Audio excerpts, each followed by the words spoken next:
Assalamualaikum warahmatullahi wabarakatuh. Perkenalkan, nama saya Muhammad Ali. Saya mahasiswa IISIP Jakarta, jurusan Hubungan Internasional dengan nomor induk mahasiswa 2017-230-187.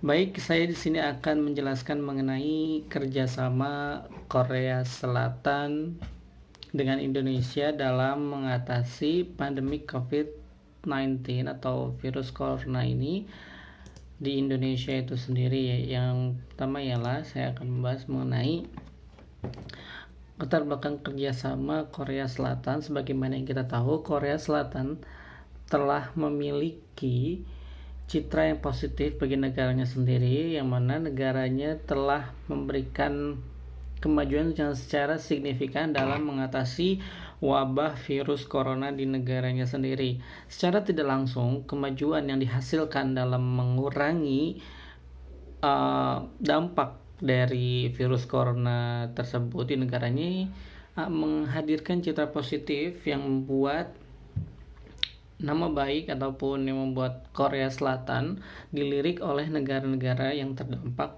virus corona. Dalam hal ini perlu diketahui bahwa Indonesia adalah negara yang terdampak begitu besar, yang terinfeksi dari wabah COVID-19 tersebut mencapai 43.803 kasus positif dengan jumlah kematian 2.373. Dalam hal tersebut, Indonesia membutuhkan kerjasama.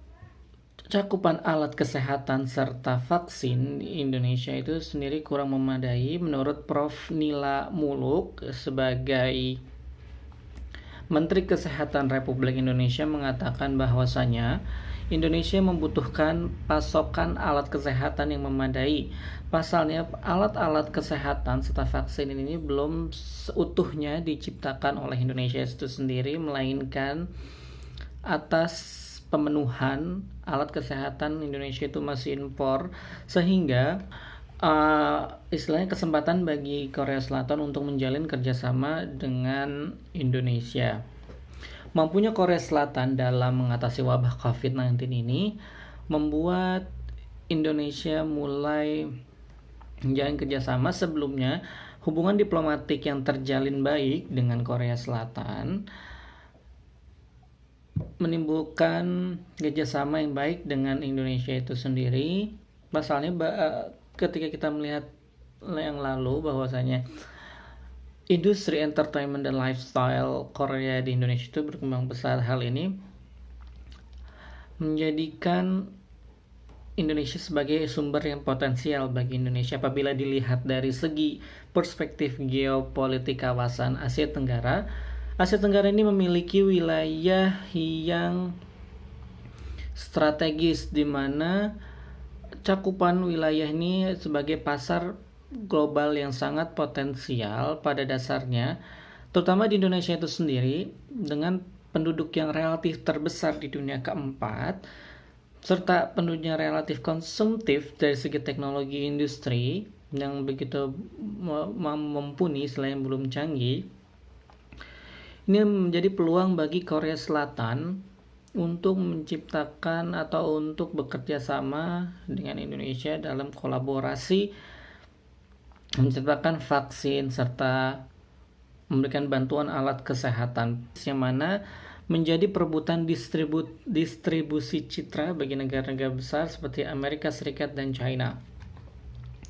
Dengan demikian, hal tersebut menjadikan peluang bagi Korea Selatan. Pasalnya, Korea Selatan memberikan dukungan melalui kerjasama bilateral yang terjalin antara Indonesia dan Korea Selatan dan Indonesia, yang menghasilkan sebuah komitmen yang mana Korea Selatan memberikan dukungan dalam bentuk 322 test kit yang dapat digunakan lebih untuk 32.000 tes, dan merupakan bagian dari komitmen pemerintah Korea Selatan kepada pemerintah Indonesia dengan nilai sebesar $500.000 Amerika Serikat. Dalam hal ini perlu diketahui bahwa wabah virus corona ini sebagai isu transnasional di mana negara-negara mulai aware untuk memerangi secara bersama ini adalah menciptakan sebuah common enemy, musuh bersama bagi negara-negara untuk mengatasi wabah virus corona. Kerjasama untuk penemuan vaksin farmasi ini adalah menjadi alat diplomasi bagi Korea Selatan untuk bekerja sama dengan Indonesia. Apabila dilihat dari segi kerjasama, ini adalah perspektifnya mengenai neoliberalisme, di mana kedua belah pihak yang terjalin antara Korea Selatan dan Indonesia sama-sama saling menguntungkan ketika Korea Selatan membutuhkan partner untuk berkolaborasi, sedangkan Indonesia membutuhkan alat bantuan kesehatan dengan berkolaborasi dengan Korea Selatan. Ini adalah melalui transfer of knowledge, ini sangat penting